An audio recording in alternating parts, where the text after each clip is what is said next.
하나님 말씀을 보겠습니다. 하나님 말씀은 창세기 16장 7절부터 10절까지입니다. 교독하시겠습니다. 7절을 제가 교독합니다. 여호와의 사자가 광야의 샘 곁 고술길 샘물 곁에서 그를 만나니 가로되 사사여 여종하라 내가 어디서 왔으며 어디로 가느냐. 그가 가로되 나는 나의 여주인 사례를 피하여 도망하나이다. 여호와의 사자가 그에게 이르되 네 여주인에게로 돌아가서 그 수하에 복종하라. 여호와의 사자가 또 그에게 이르되 내가 네 자손으로 크게 번성하여 그 수가 많아 셀 수 없게 하리라. 아멘. 기도드리겠습니다. 아버지 하나님 감사합니다. 오늘도 저희들을 사랑하시고 또한 귀한 시간 준 걸 고맙습니다. 하나님이 저희들 생각과 마음을 주장하시고 하나님의 거룩한 뜻을 이루어 나가게 부족함이 없는 영역으로 채워 주시옵소서. 성령님이 저희들의 마음과 생각과 지각을 주장해 주시고 하나님의 그 귀한 말씀을 듣고 깨달아지고 알아주고 믿어주고 행해질 수 있도록 도와주시옵소서. 이 시간에 모든 주께 부탁하오며 예수님의 이름으로 기도 올리옵나이다. 아멘. 오늘 말씀 제목은 여호와의 사자가 광야 샘에서, 광야 샘입니다. 이 광야라고 하는 단어는 여기 나와 있는 처럼 그 빰이죠. 빰미드 바르라고 합니다. 이게 바로 미드바라는 글자인데 앞에 천사가 있죠. 그래서 그 광야 안에 이 단어는요, 그 넓은 초장을 가리켜요. 이 단어 자체가 원래 그 뿌리는 말씀입니다. 말씀이라고 하는 단어가 그 앞에 이제 맴이 붙으면서 이제 그 맴이 물이잖아요. 맴이 붙으면 광야로 되어 있는데 이 단어 뜻을 잘 살펴보면요, 이런 의미를 가지고 있습니다. 우리가 말씀을 분명히 가지고 있죠. 말씀을 분명히 가지고 있는데 그건 뭐가 없냐? 사람이 없다는 뜻이에요. 그래서 사람이 사는 곳은 뭐 동네, 뭐 마을, 뭐 시골 이렇게 표현하지 광야로 표현을 안 하잖아요. 거기 가요. 그럼 이걸 본다면은 내 속에 분명히 말씀은 있는데 하나님을 닮은 사람이 없다는 거죠. 그래서 이제 광야를 표현하는 겁니다. 근데 이 광야는 그냥 숲을 그냥 뭐 저런 광야 얘기하는 말씀 자체가 이게 뿌리가 돼 있기 때문에, 그래서 우리가 영적으로 볼 때 내 자신의 품에 말씀은 있지만은 하나님을 닮은 모습이 없다는 거죠. 근데 그 자체가 뭐냐? 하나님 보시기에 광야라는 겁니다. 근데 이 광야에 뭐가 있냐? 샘물이 있다는 겁니다. 샘물. 여기 원어로 보면 이제 그 빠이암 그랬어요. 하죠. 한마임 그랬습니다. 한마임. 이 물입니다. 근데 광야 가운데 물이 있다는 거죠. 거기서 이제 여호와 사자가 누굴 만났습니까? 이제 하갈을 만났죠. 우리 앞에서 볼 때 하갈이 이제 사라가 이제 하라를 막 핍박하니까 사라가 이제 도망했잖아요. 그 도망했는데 어디까지 왔느냐?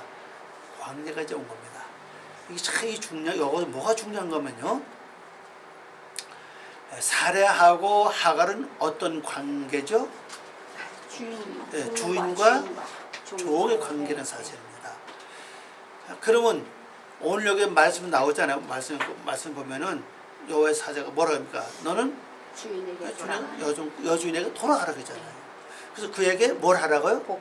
복종하라 그랬어요. 그럼 우리가 영적으로 볼 때 내가 이 세상 태어나면서 원래 나를 돕던 육의 그 도움자가 있었던 사실이에요. 그래서 우리 지금까지 그 말을 잘 들어왔습니다. 근데 우리가 예수님을 이제 영접하고 예수를 믿는 순간부터 이제 하나님의 성령이 또 내 속에서 나를 또 도움자로 역사한다는 사실이죠. 그러면 원래 있던 내 속에 이 여종, 나를 돕는 이제 여자가 도움자가 하나 있고, 또 성령도 나를 도와 이제. 그러면 결국 육의 속성인 나를 돕는 자는 누구에게 복종해야 되느냐? 지금까지 나에게 이렇게 하라 저렇게 하라 생각을 확 주되어 왔는데 이제는 원주인에게 성령에게 완전히 복종하는 겁니다 지금. 근데 복종 안 하니까 뭐가 와요? 고난이 오잖아요. 앞에서 우리 볼 때 하갈이 만일 아브라함을 말리면 잉태를 했으면 그 후부터 자기 여준을 더 귀하게 여기고 잘 받들었으면 그렇죠. 핍박이 오지 않죠, 그죠? 네. 그런데 뭐였습니까? 업신여겼다는 사실. 성령이었어요. 업신여기고 막 그냥 주인을 막 그냥 쉽게 말해서 예, 주인이 바뀐 거죠, 그죠? 네. 자기 주인 된 것처럼 그냥 네. 네. 몸종처럼 막 그냥 이렇게. 네. 그러니까 결론적으로는 거기서 뭐가 왔느냐? 학대가 왔다는 사실이에요. 막 핍박이 왔어요. 그래서 그 일로 해서 도망갔잖아요. 네. 자, 그러면 이게 뭘 우리가 보여주는 거냐면요. 내가 지금까지는 내 속에 살면서 뭘 했느냐? 나에게 뭐 했어요? 이렇게 하라, 저렇게 하라. 그래서 거기에 따라서 지금 움직여 왔잖아요. 근데 갑자기 말씀이 들어오면서 이제 이쪽 생각보다는 성령의 생각을 좀 더 네. 누구든지 그렇지 않겠죠? 네. 그저 생각을 더 많이 두고 마음을 더 많이 주고 똑같은 생각을 할지라도 네. 될 수 있는 한 성도는 뭘 따르려고 그래요? 성령의 뜻을 따르려고 애쓰고 노력한다는 사실입니다. 그러니까 지금까지 내 말을 잘 듣던 이 주인이 이제 거기서부터 얻어질 열매가 없는 겁니다. 이제 그 열매가 없을 뿐 아니라 이제 저쪽으로 가요, 그죠? 네. 근데 저쪽에도 하나님의 성령의 인도를 따라서 살았는데 열매가 없다는 거죠. 그러니까 이제 이 몸종을 통해서 대신 열매를 얻으려 했다는 사실이잖아요. 그럼 여기서 열매를 얻었다면은 그때부터 진짜 여주인을 그 전처럼 더 잘, 섬겨야 돼요. 아니 감히 몸종이 감히 갈 수 없는 자리에 갔잖아요, 그죠? 네. 거기까지 간 것은 자기 공로가 아니에요, 이거는. 아니죠. 예, 여주인의 공로예요. 공로 아닙니까? 네. 그러면 여주인을 더 섬겨야 돼요. 섬기고 받들고 대접을 해야 되는데 네. 안 했다는 사실이라고. 오히려 멸시. 예. 오히려 멸시하고 천대하고 오히려 자기가 주인 된 것처럼 아무리 주인이 됐어도 네. 주인. 항상 애굽 여인의 말을 벗어날 수가 없어, 그죠? 네. 그러니까 이제 이것 때문에 이제 그 사례가 아브라함한테 막 항의했죠. 네.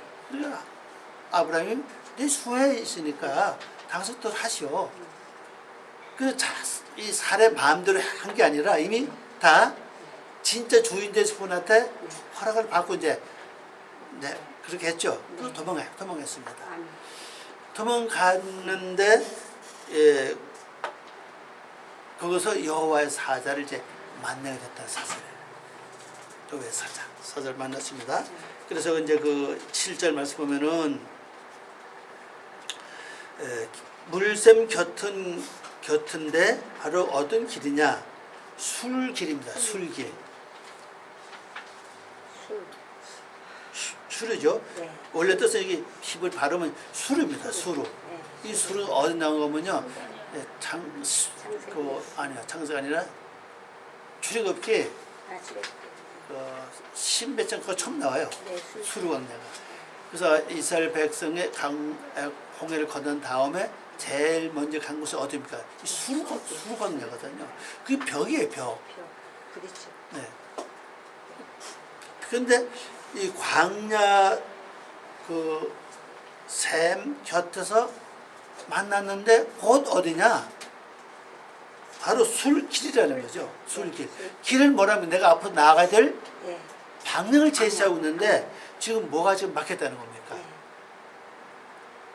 벽에 지금 부딪힌 거 아니에요. 벽에 지금 갈 바를 알지 못하는 거죠. 갈 수가 없는 거죠. 더 이상. 길이 훤하게 보여야 되긴 되겠는데 앞으로 나갈 길은 분명히 있긴 있는데 그게 뭐냐? 술이라는 겁니다. 우리 성경에서는 술 이렇게 했잖아요. 그 술이라는 이 단어 뜻 자체가 벽 아닙니까? 벽. 이 단어 한번 찾아보십시오. 벽 이렇게 돼 있어요. 히브리 말로는 우리 말로 술로 번역되어 있고 원래 이 벽입니다. 벽이 부딪힌 거예요. 벽이 부딪혀 있는데 누가 찾아왔느냐? 여호와의 사자가 찾아오신 거예요. 그럼 여기서 우리 생활도 마찬가지로 우리가 살다 보면 인생 살다 보면 늘 나도 모르게 어떤 한계 부딪힐 때가 많아요. 이러지 못하고 저러지도 못하고 뭐 방법이 없어. 그러죠. 어떤 데는 완전히 벽에 부딪혀가지고 그냥 괴로워하고 있다는 사실이죠. 근데 거기에 한 가지 뭐가 있어요? 물도 있어요. 그죠? 물도 있는데 이상하게도 벽에 부딪혔다는 사실. 근데 거기 있을 때 여호와의 사자가 이제 하갈에게 찾아오신 겁니다. 자, 그러면 우리 생활에서도 마찬가지입니다. 내가 어떤 한계에 딱 부딪혔을 때 분명히 나는 어디가 있어야 됩니까? 벽에 부딪혔을 때. 지금 하갈이 있는 장소가 어딘가요? 광야, 물, 샘, 표투잖아요. 그죠? 그러면 내가 말씀에 다가가야 된다는 뜻이라고 이 말이에요. 지금 내 힘으로 어떻게 할 수가 없어요. 이렇게 막히고 저리 막히고 이래 봐도 어디 길이 보이지 않고 저리 길이 보이지 않아요. 그게 바로 술길이거든 지금 현재. 그 술길 같은 그것도 뭐로 말해요? 그 말씀 보면 술길 샘물경. 그죠? 네. 술길 샘물 이렇게 나온다고. 네. 이 물을 여기 원을 본 물은 하나로 기록되어 있는데 이게 분명히 이렇게 강조하고 있다는 것은 내가 좀 인생의 벽에 부딪혀 있다 할지라도 어떤 어려움이 와도 내가 가서 가 있을 곳은 어디냐? 말씀 곁에 가 있어야 되겠다. 이렇게 딱 보여져 있다는 사실이죠. 지금 내가 봐서는 말해서 이거 이러면 안 되는데 그 피해도 있고 인생에 어려움이 있을 것 같고 여러 가지 고난이 있고 이거 참 소홀가 많을 것 같은데 그러나 뭐가 없어요. 길이 없어. 그죠? 분명 길은 있는데 있는 그 길이 현재 뭐가 되었습니까? 막혀있던 사실이죠. 그래서 술길이라고 얘기지. 그래도 내가 머물러 있을 곳은 어디냐? 샘 곁이라. 말씀 붙잡으면 된다는 사실이죠. 근데 실제 막상 당하면 이게요 쉽지 않습니다. 막상 해보면 이게 우리가 이런 일 참 막혀 있는 그걸 당하지 않을 때는 뭐 그렇게 할 수 있지 뭐 그렇게 할 수 있을 거예요. 마음 먹는데 실제 딱 당하면은 항상 내가 제보입니다. 그죠? 그리고 이거 어떻게 할까? 근데 분명히 방법은 없어. 근데 이렇게 가면은 말씀이 걸려 있고 또 이렇게 가면은 또 육적으로 걸려 있고 이거 어떻게 할 수가 없다는 사실이죠. 그 제일 좋은 방법은 다 포기하는 거예요. 이것저것 다 포기하고 이제는 뜻대로 하시옵소서. 그 대신 어디 머물러 있어야 된다고요? 물이 계속 샘은 계속 솟아나는 물이죠. 그죠? 샘은 흘러가는 물이 아닌데 이게 지금 그럼 내 속에 계속 말씀을 끌어올리는 그 기도. 그래서 말씀이 이젠 우리부터 오는 말씀이 아니라 내가 지금까지 배웠던 거, 들었던 거, 내 안에 있던 거, 내 머리 안에 있는 말씀, 내 마음에 있는 모든 말씀 다 끌어올리면서 그거 붙잡고 이제 주님 바라보는 거예요. 그러면 여호와의 사자가 찾아오신다는 거죠. 우리가 참 이렇게 광야의 그 술길 옆 샘물에 있던 하갈 그 상황을 우리는 늘 맞이한다고 해요. 다른 방법이 없다는 거죠. 나는 오직 샘물 곁에 말씀을 떠나면 안 된다는 거죠. 어떤 일이 있어도 그러면은 여호와의 사자가 찾아오셔서 방법을 말씀하고 있죠. 자, 그다음에 이제 이걸 번역해 봅니다. 여호와의 사자가 그 광야 한 가운데 물샘 곧 술길 샘에서 그녀를 만났다 그랬습니다. 자, 내려가서 이제 8절 봅니다. 가로되 사레의 여종 하갈아 네가 어디서 왔으며 어디로 가느냐. 그가 가로되 나는 나의 여주인 사레를 피하여 도망하나이다 그랬어요. 여기 어디서 와서 어디로 가느냐. 이 요나 말씀마다 이런 말씀이 나와요. 내가 어디로 왔으며 내가 어디서 왔으며 내 조국이 어디며 고국이 어디며 이렇게 나오죠. 네, 이렇게 나와요. 네, 그러니까 우리 인생은 어디서 와서 어디로 가느냐. 여호와의 사자가 하갈을 만난 그 순간에 주신 말씀이 뭐냐. 내가 어디서 왔느냐. 그리고 어디로 가느냐. 근데 온 것은 분명한데 갈 곳은 지금 없어. 왜? 수르 길이 아니면 수르가 뭐예요? 벽 아닙니까? 지금 벽에 붙였어. 이게 말씀을 가만히 보니까는 그 대답이 지금 가는 건 말 못했어요, 그죠? 네. 대답은 어디서 왕 것만 지금 설명하고 네, 있습니다. 지금 어디서 보면. 그래서 하글이 뭐라 그래요? 나는 나의 여주인 사례를 피하여 도망하나이다. 그 도망하고 있습니다. 그런 얘기 아닙니까? 이게 참 중요한 건요. 이런 원인이 왜 이렇게 생겼는가를 지금 물어보고 있다는 사실이에요. 이 원인이 이렇게 생긴 원인이 어째서 이렇게 생기느냐, 그리고 나 앞으로 어떻게 할 것이냐, 지금 이 얘기 아닙니까, 그죠? 그래서 우리가 지금 현재 접하고 있는 어떤 사건, 문제 속에 이제 길을 잃어버렸을 때 그걸 잘 생각해 봐야 된다는 거죠. 그래서 하갈은 그 원인이 이렇게 되는 원인이 뭐냐? 바로 나의 여정에, 그죠? 여주인 사례를 피해서 내가 지금 도망하고 있습니다. 이렇게 이제 말하고 있죠. 그러면 우리가 지금 어떤 난관에 부딪혔을 때, 야, 지금 내가 분명히 여기까지 온 이유는 지금 벽에 부딪힌 일은 내가 이렇게 해왔기 때문에 지금 여기 이런 결과가 왔구나. 이거 우리가 다 알 수 있잖아요, 그죠?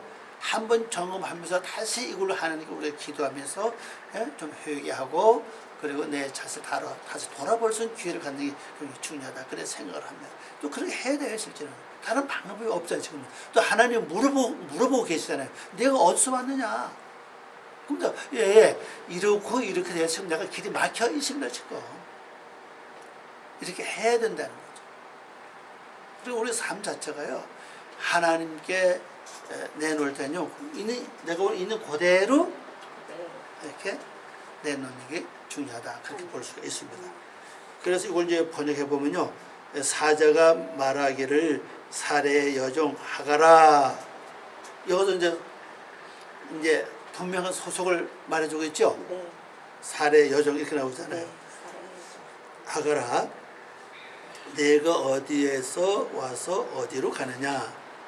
그녀가 말하기를 내가 나의 여주인 사례의 얼굴로부터 도망가고 있습니다.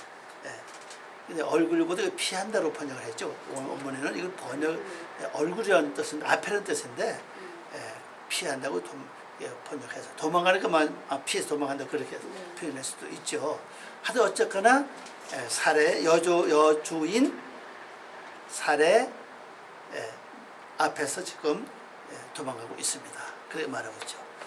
이 사례는 자기의 영혼을 섬길 여주인이라는 거죠. 자, 그러면 여기서 볼 수 있는 것은요, 내 육의 속성이 나를 지금까지 나를 도와서 이렇게하라 저렇게하라 생각을 주도했고 마음을 주장받잖아요. 그 가운데 성령이 또 이제 계시잖아요, 이제. 그러면 내 육의 생각도 이제는 누굴 섬겨야 되느냐? 여종을 섬겨야 된다 사실이죠. 그 성령의 지시를 따르는 말이거든요, 이제. 그래서 그게 이제 구절 나오죠. 여호와의 사자가 그에게 이르되 내 여주인에게로 돌아가서 그 수하에 복종하라 그랬어요. 복종하라. 번역해 보면요, 여호와의 사자가 그녀에게 말하기를 너의 여주인에게로 돌아가서 그녀의 능력 아래서 너 자신을 복종시키라. 이 단어가 복종이라는 이 단어가 이게 히트 파일이에요. 재규형입니다. 넘어가 보면 그게 나와 있죠. 복종하라. 히트 파일 명령입니다. 그래 히트 파일은 재규형이잖아요. 그 누굴 복종시키냐? 너 자신을 복종시켜. 너 자신. 자, 그러면 이제는 이 내 자신을 복종시키려 하는 이 말은요, 내 생각이 아무리 좋고 내 뜻이 아무리 좋아도 이제는 그걸 다 포기하고 여주인의 뜻만 따라 가란 뜻이거든요. 그 실제 완전히 이렇게 되면 실제 우리는 편해요. 아멘. 고민이 없어요. 아멘. 실제 해보면 그래요. 근데 완전히 내가 성령님께 순종하고 따라가기까지가 좀 문제가 돼요. 왜? 항상 육의 생각이 살아있기 때문에 여기서 이렇게 이제 이렇게 할까 저렇게 할까 하는 그 범민 갈증 앞선다 사실. 그러나 하나가 죽어버리면은 아멘. 죽은 자는 말이 없잖아요. 아멘. 남의 날 뭐 흉을 보든지 욕을 하든지 뭐 죽은다니까 내가 이미 다 죽었을 거죠. 뭐 비웃든지 무시하든지 멸시하든지 아무리 그래도 이미 나는 죽은 자이기 때문에 거기에 대해서 그게 없다는 겁니다. 완전히. 어떻게 보면 가장 좋은 삶 속에 하나예요. 이거. 그냥 우리가 죽지 않기 때문에 다른 사람 나를 무시한다. 나를 없애다. 그게 기분 나쁘거든 이게. 내가 죽지 않았다는 이제 나타내처럼 보여주는 겁니다 이게. 나 두주인 섬기려니까 힘이 든 거야. 예. 그러니까는 이게 죽어버리면은 없어요. 그래서 이걸 지금 명령하고 있다는 사실입니다. 너 완전히 주님에 돌아가서 너 자신을 완전히 이제 복종시켜라. 내 자신을 복종시켜라. 아멘. 성령의 뜻을 완전히 복종을 시키면 아멘. 그때부터 그분이 다 알아서 다 이끌어 가는데 아멘. 그 맡긴다는 게 이게 쉽지 않다는 겁니다. 근데 맡기죠. 평상시엔 잘 맡기는데 어떤 상황이 벌어져서 상대가 나를 무시하거나 멸시하거나 깔보거나 없으려고 하면 이제 그때가 맡기기 안 해요. 그래서 도로 찾아와 이제. 찾아와. 찾아다가 다시 기분 나쁜 거예요. 화가 나고 막 속이 상하고. 그리고 완전히 맡기지 못한다.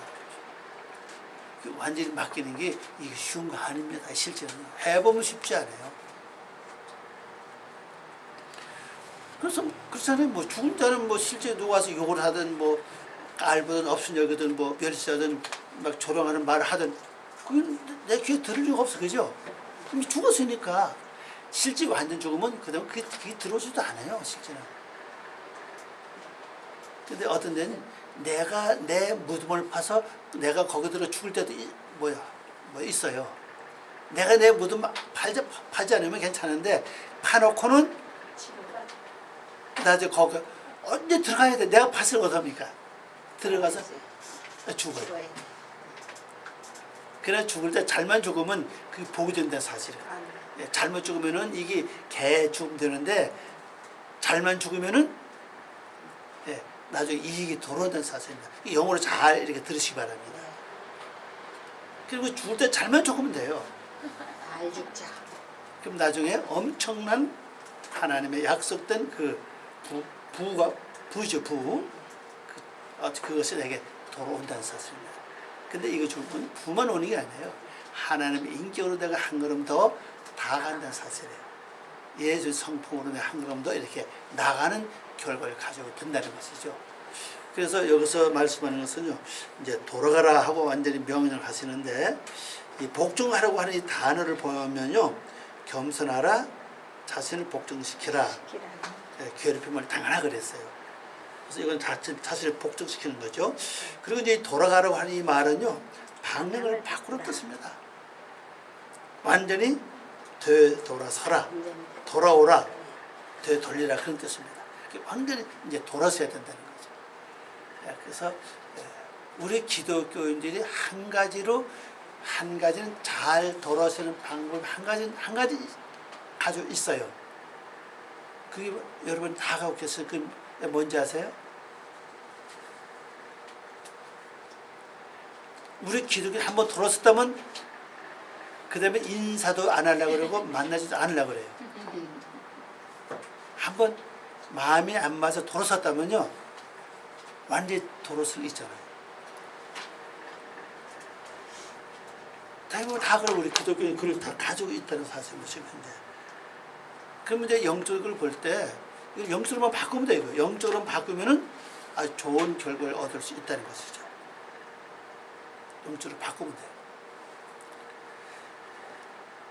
그래서 그녀의 그 아래서 그녀의 그 능력에 이제 이 수하라고 하는 이 단어 보면요, 수하는 능력, 하는 이걸 아래는 뜻이고, 수는 이 손을 가리킵니다. 손이라고 하는 이 단어는 이 손, 능력, 힘, 세력, 관심 이걸 가지고 있어요. 그래서 성령의 능력 아래 완전히 내 자신을 복종시켜라 이렇게 번역이 됩니다. 번역해 보면요, 성령 능력 아래 내 자신을 복종시켜라 이렇게 이제 보시면 되겠습니다. 10절 봅니다. 여호와의 사자가 또 그에게 이르되 내가 내 자손을 크게 번성하여 그 수가 많아 셀 수 없게 하리라. 자, 돌아가서 여주인에게 완전히 복종하면은 공짜가 아니라는 얘기입니다. 지금 현재 그죠? 뒤에 뭐가 온다 그러니까 내 자손에게 크게 번성시켜서 그가 그 수가 셀 수 없을 정도로 많게 하리라. 그래 하나님께서는 하도 성령의 능력 아래 복종하면은 그걸 끝나는 게 아니라 그 후에 엄청난 열매가 나올 것을 말하고 있어요. 이게 하나님의 약속이라는 거죠. 하나님은 나를 무조건 순종하라고 복종하라고 말씀하는 게 아니라 하기만 하면은 나중에 이런 결과가 너에게 온다는 사실이에요. 근데 복종하니까 그게 쉽지 않다는 사실입니다. 그래서 무릎을 꿇어야 되니까 이게 그게 쉬운 게 아니에요. 그러나 그걸 하기만 하면은 내가 내 자손에게 크게 번창하도록 해서 그 수가 셀 수 없을 정도로 많게 하겠다는 하나님의 약속입니다. 자, 번역을 보면요. 여호와의 사자가 또 그에게 말씀하시기를 내가 너희의 자손을 분명히 번성케 하여 그 수가 많아서 셀 수 없게 하리라. 하나님도 이제 약속을 하고 계십니다. 자, 오늘 이제 우리 말씀을 통해서 이제 결론을 내려보면은 근본 목적은 우리가 여전히 끝까지 100% 내 자세를 이제 복종시켜야 돼요. 그게 항상 육의 속성으로 살아왔기 때문에 하나님의 은혜를 읽고 나면 나도 모르게 일어나, 그죠? 내가 제일인 것처럼, 내가 다 된 것처럼 그런 일이 나온다는 사실이죠. 그것을 다시 이제 하나님은 이제 뭐를 합니까? 핍박이 들어오잖아요. 이게 창세기 4장 5장 맥이 통한다는 사실이 이게거든요. 창세기 4장에 에녹이 누구를 낳습니까? 이라스를 낳았잖아요. 이라스는 뜻은 야생 당나귀라는 뜻이라고요. 그죠? 야생 당나귀는 길이 들지 않았다는 뜻이거든요. 그럼 현재 이 하갈이 아버로 말미암아 이제 임신했잖아요. 그죠? 그러니까 이제 뭐가 됐습니까? 원 주인을 무시하고 막 그렇죠. 업신여기 이게 그 자체가 뭐 야생 당나귀라. 그래서 이라스도 누구를 낳습니까? 매를 낳았어요. 네, 무도애를 낳잖아요. 그 뜻은 뭡니까? 하나님이 때린다는 뜻이라고요. 그게. 그래서 하나님이 때리는 거예요. 이게. 하나님이 때리고 나는 그다음에 난 또 아들 낳았죠. 메후야이라고 그러잖아요. 그 뜻은 하나님의 사람이라고. 그 매를 맞고 그러니까 하나님 사람 된 거 얘기실 거. 이게 창세기 4장의 이 골기가 아닙니까? 오늘 말씀도 똑같아요. 이 말씀이. 그래서 내가 이제 이 매를 맞고 간 곳이 어디입니까? 광야에, 그죠? 매를 맞고 돌아서 자세를 보니까 하나님을 닮은 모습이 없어. 광야밖에 없어요. 짐승밖에 없어요. 그죠? 근데 그 속에 뭐가 있느냐? 말씀에 물이 있다는 사실입니다. 그게 말씀께서 섰잖아요. 근데 앞으로 나갈 수가 없어. 그게 수르 길 아닙니까? 그죠? 수르 길인데 그 길 옆에 뭐가 있습니까? 물샘이 있다고 지금. 그 말씀만 있으니까 결론적으로 여호와 사자가 찾아와서 방법을 말씀해 주시는 겁니다. 이렇게 해라. 원인은 다시 돌아가라. 돌아가서 너 자신을 완전히 쳐서 복종을 시켜라. 그러면은 하나님의 때리는 사람이 아들을 낳는데 하나님의 사람이 됐잖아요. 그죠? 하나님의 사람. 그럼 돌아가서 이제 복종하면은 내가 내 자손의 수를 번성케 하게 해서 자손을 번성시켜서 아주 셀 수 없을 정도로 많게 주겠다는 하나님 약속 아닙니까? 이게 창세기 4장 맥락 똑같아요. 이게 돌아가는 품이 이게. 그래서 우리가 이젠 이 하갈과 사레와 아브람 사이, 하갈과 사레는 나를 돕는 육의 속성이고 하나는 영의 속성 아닙니까? 이 둘 다 뭐를 낳아야 됩니까? 하나님의 닮은 아브라함의 모습을 내가 생각해야 된다는 뜻이거든요. 이게. 그런데 내가 하나님 은혜를 받으면 나도 모르게 교만하고 나도 모르게 원주인을 여주인을 무시하고 멸시하게 된다는 사실이죠. 그걸 끝내는 게 아니라 그렇다고 나를 높여주는 게 아니라 원래 족속은 뭡니까? 애굽 여인 아닙니까? 그죠? 하갈 아닙니까? 언제가 또 없어져야 되고 도망가 될 자 아닙니까? 그러나 지금은 도망갈 때가 아닌 사실이죠. 그러니까 더 복종해야, 그리고 너 자신을 쳐 완전 복종하는 자가 돼야 그 다음에 내 자손에게 이런 복을 내리겠다는 걸 하나님 지금 약속하고 계십니다. 이 말씀을 저 또한 승리하고 아름다운 한 주간 되시길 바랍니다. 아멘. 기도하겠습니다. 아버지 하나님 감사합니다. 오늘도 저희들을 사랑하시고 귀한 은혜와 말씀을 주님 감사드립니다. 하나님이 저희들이 부족하오나 성령님이 늘 이끌어 주시고 오늘의 말씀처럼 아름다운 뜻을 잘 이루어 나갈 수 있도록 도와주시옵소서. 감사하고 예수님의 이름으로 기도 올려옵나이다. 아멘.